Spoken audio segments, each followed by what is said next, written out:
आहे।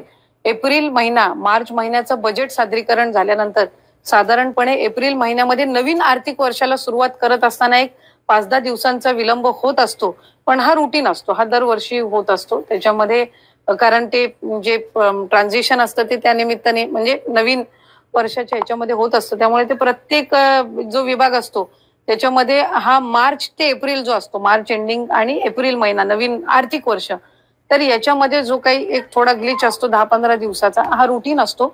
पण मानधन कुठल्या महिन्याचं त्यांचं रखडत नसतं आणि आम्ही त्या संदर्भामध्ये अतिशय लक्ष केंद्रित म्हणजे तर तुम्हाला आता नुकतंच कारण समजलं असेल की का बरं एप्रिल महिन्याचा हप्ता अजूनही लाडक्या बहिणीच्या अकाउंटमध्ये जमा झालेला नाहीये। आदिती तटकरे यांनी स्वतः सांगितलेलं आहे की मार्च महिन्यामध्ये जे आर्थिक संकल्प झाला होता त्याच्यामुळे एप्रिलचा हप्ता वाटप करण्यास थोडासा उशीर होत आहे, परंतु आता सर्व महिलांना एप्रिल आणि मे महिन्याचा हप्ता एकसोबत दिला जाणार आहे। कधी मिळणार चला ते आपण या व्हिडिओमध्ये जाणून घेणार आहोत। तुम्हाला माहीतच असेल अक्षय तृतीयेच्या अवसरवर म्हणजे अक्षय तृतीयेच्या शुभ अवसरवर राज्य सरकार जो आहे 30 एप्रिल पासूनच योजनेचा 10वा हप्ता 2 टप्प्यांमध्ये वितरित करणार होती, परंतु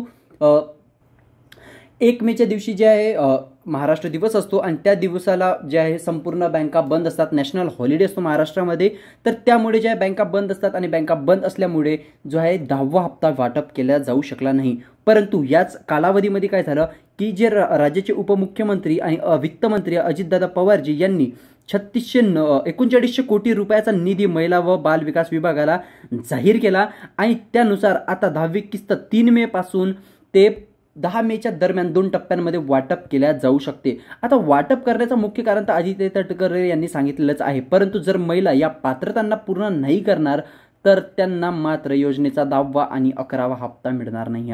महिला महाराष्ट्र राज्याची रहिवासी असली पाहिजे, महिलेचा परिवार आयकरदाता नसावं, त्यांच्या कुटुंबामध्ये 4 चाकी वाहन नसावं, महिलेच्या परिवाराचे वार्षिक उत्पन्न 2.5 लाखांपेक्षा जास्त नसावे, महिलेचं बँक खातं आधार कार्ड सोबत जोडलं असावं आणि डीबीटी पर्याय सक्रिय असला पाहिजे। सोबतच लाभार्थीचं वय कमीत कमी 21 वर्ष आणि अधिकात अधिक 65 वर्ष असलं पाहिजे।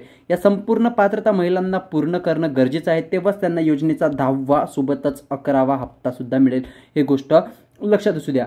तर बघा, महाराष्ट्र दिवसच्यामुळं बँक बंद होत्या आणि राज्याच्या आर्थिक बजेटमुळं ज्या कारणामुळं लाडक्या बहीण योजनेचा 10वा हप्ता लाडक्या बहिणींच्या बँक खात्यांमध्ये ट्रान्सफर केला जाऊ शकला नाही, परंतु जसा महिला व बाल विकास विभागाला निधी जाहीर झालेला आहे तर त्यानुसार आता महिलांना 3 मे पासून 10 मे पर्यंत 2 टप्प्यांमध्ये निधी वितरित केला जाऊ शकतो। आता मी हे कशावरून म्हणताय तर ते सांगतो। तुम्हाला माहीतच असेल की मार्च महिन्यामध्ये जे आहे ना महिलांना फेब्रुवारीचा जो आहे 8वा आणि मार्चचा 9वा हप्ता एकत्रित वाटप करण्यात आला होता। याचं कारण फेब्रुवारी महिन्यामध्ये डीबीटीमध्ये थोडासा प्रॉब्लेम झाला होता, नमो शेतकरी योजनेच्या लाभार्थ्यांना किस्त वाटप केल्यामुळं ओव्हरलोड झालं होतं, त्यामुळे फेब्रुवारीचा महिना थोडासा म्हणजे उशिरा देण्यात आलेला होता, म्हणून मार्च महिन्याच्या 7 तारखेपासून 12 मार्चपर्यंत 2 टप्प्यांमध्ये 8वा आणि 9वा हप्ता महिलांना वाटप करण्यात आला होता।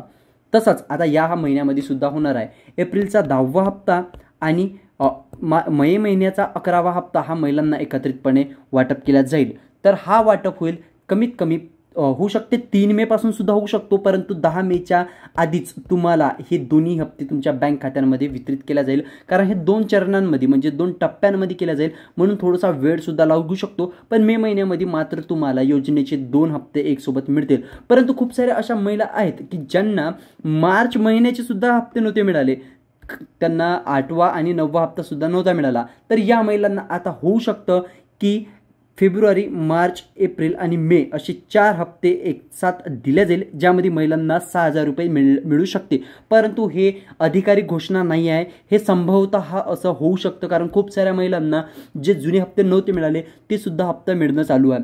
सोबतच ज्या महिला नमो शेतकरी योजनेचा लाभ घेत आहे त्या महिलांना मात्र फक्त आता 2 म्हणजे लाडक्या बहीण योजनेचा 10वा आणि 11वा हप्ता मिळून जे आहे त्यांना फक्त 1,000 रुपये मिळतील, कारण तुम्हाला माहिती आहे नमो शेतकरी योजनेअंतर्गत महिलांना 1,000 रुपये प्रति महिना दिला जात असतो, त्यामुळे त्यांना नमो शेतकरी योजनेचे पैसे मिळत असल्यामुळे त्यांना आता 10व्या हप्त्याचे 500 रुपये दिले जातील आणि जे आहे 11वा हप्ता आहे त्याचे सुद्धा 500 रुपये मिळतील आणि दोन्ही हप्त्याचे मिळून त्यांना असे तब्बल 1,000 रुपयाचा वाटप केल्या जाईल ही गोष्ट मात्र लक्षात असू द्या. परंतु ज्या सर्वसाधारण महिला ज्या राज्य सरकारच्या किंवा केंद्र सरकारच्या कोणत्याच योजनेचा लाभ नाही घेत आहे, फक्त लाडकी बहीण योजनेचा लाभ घेत आहे, त्यांना मात्र या महिन्यांमध्ये 3,000 रुपयाचा लाभ मात्र दिला जाईल. परंतु यासाठी महिलांना काय करायचं, चला आता मी तुम्हाला सांगतो की महिलेचं आधार कार्ड जे आहे बँक खात्यासोबत लिंक असलं पाहिजे, तेव्हाच त्यांना 10वा व 11वा हप्ता मिळेल. सोबतच महिलांचा अर्ज हा योजनेच्या ऑफिशियल वेबसाईटवर अप्रूव्ड असला पाहिजे. आता ते कसं चेक करायचं, तुम्हाला सगळ्यात आधी वेबसाईटमध्ये लॉग इन करून घ्यायचं आणि या 3 लाईनवर क्लिक करायचं आहे. ॲप्लिकेशन मेड अर्लियरवर जायचं आहे. यामध्ये तुमचा फॉर्म ॲप्लिकेशन स्टेटसमध्येच अप्रूव्ड आहे की नाही ते माहीत पडून जाईल.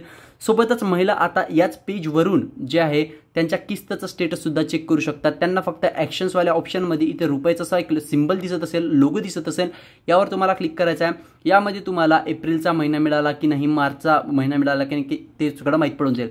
ट्रान्झॅक्शन डेटमध्ये तुम्हाला किती पैसे कोणत्या तारखेला मिळाले आहे हे माहीत पडून जाईल. आणि पैसे जर नसेल मिळाले तर त्याचं पैसे न मिळण्याचं कारणसुद्धा तुम्हाला याच्यामध्ये माहीत पडून जाईल. तर काही या पद्धतीने तुम्ही जे आहे चेक करू शकता. जर तुम्हाला मे महिन्यात सुद्धा जर 10वा आणि 11वा हप्ता नाही मिळाला तर तुम्ही या ग्रीव्हनन्स फॉर्मद्वारे, बघा इथे जे आहे ग्रीव्हनन्स फॉर्म म्हणून ऑप्शन दिलेला आहे, किंवा योजनेचा हेल्पलाईन नंबर असतो त्याद्वारे तक्रार नोंद करू शकता. इथे ॲड ग्रीव्हनन्सवर क्लिक करायचं आहे. ग्रीव्हनन्समध्ये माय ॲप्लिकेशन, ग्रीव्हनन्स कॅटेगरीमध्ये अदरमध्ये जाऊन इथे तुम्हाला डिस्क्राईबमध्ये लिहायचं आहे, महोदय मला मुख्यमंत्री माझ्या लाडकी बहीण योजनेचा 10वा हप्ता मिळालेला नाही, तरी माझा अर्ज वेबसाईटमध्ये म्हणजे वेबसाईटवर मंजूर आहे आणि माझं बँक खातेसुद्धा आधार कार्डला लिंक आहे, तरी मला एप्रिलचा 10वा हप्ता मिळालेला नाही व मे महिन्याचा 11वा हप्ता मिळाला नाही, तरी कृपया दिलेला रजिस्ट्रेशन नंबर चेक करावा आणि माझ्या बँक खात्यामध्ये योजनेचा 10वा आणि 11वा हप्ता जमा करावा ही विनंती. जर तुम्हाला हे पूर्ण टेक्स्ट पाहिजे नसेल तर मी हे डिस्क्रिप्शनमध्ये पूर्ण हे तुम्हाला कॉपी करून देऊन देईल. ते काही या प्रकारचं टेक्स्ट राहील आणि हे टेक्स्ट तुम्ही देऊन तुम्हाला जर आत्तापर्यंत ज्याही योजनेचा म्हणजे ज्याही हप्त्याचा लाभ नसेल मिळाला त्याची तक्रार तुम्ही जे आहे करू शकता.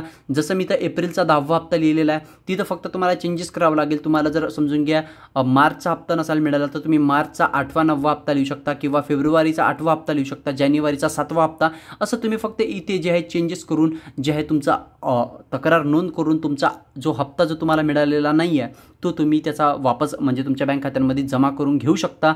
यासाठी तुम्हाला ही तक्रार नोंद करावी लागेल आणि तक्रार नोंद करताना तुम्हाला हे जे आहे ना हे त्यामध्ये लिहायचं आहे. तर हा व्हिडिओ तुम्हाला कसा वाटला कमेंटमध्ये नक्कीच सांगा. हा व्हिडिओ मी खूप घाई गडबडमध्ये बनवलेला आहे. जशी अपडेट आली तसाच मी व्हिडिओ हा बनवलेला आहे, कारण खूप साऱ्या महिला ज्या 10व्या हप्त्यासाठी खूप जास्त आतुरतेने वाट पाहत आहे, म्हणून मी जास्त संक्षेपमध्ये हे न करता खूप घाई हा व्हिडिओ बनवलेला आहे. त्यामुळे मला माफ करा, पण नक्कीच मी नेक्स्ट जो व्हिडिओ थोडासा शांतते आणि कंप्लीट इन्फॉर्मेशनसोबत बनवेल. या व्हिडिओमुळे तुम्हाला एक आयडिया मिळून जाईल की तुम्हाला कधीपर्यंत 9वा आणि 10वा सोबत हप्ता मिळणार आहे आणि 11वा हप्ता सुद्धा तुम्हाला कधीपर्यंत मिळून जाईल याची फक्त एक शॉर्ट इन्फॉर्मेशन तुम्हाला मिळेल. यासाठी हा व्हिडिओ मी बनवला होता.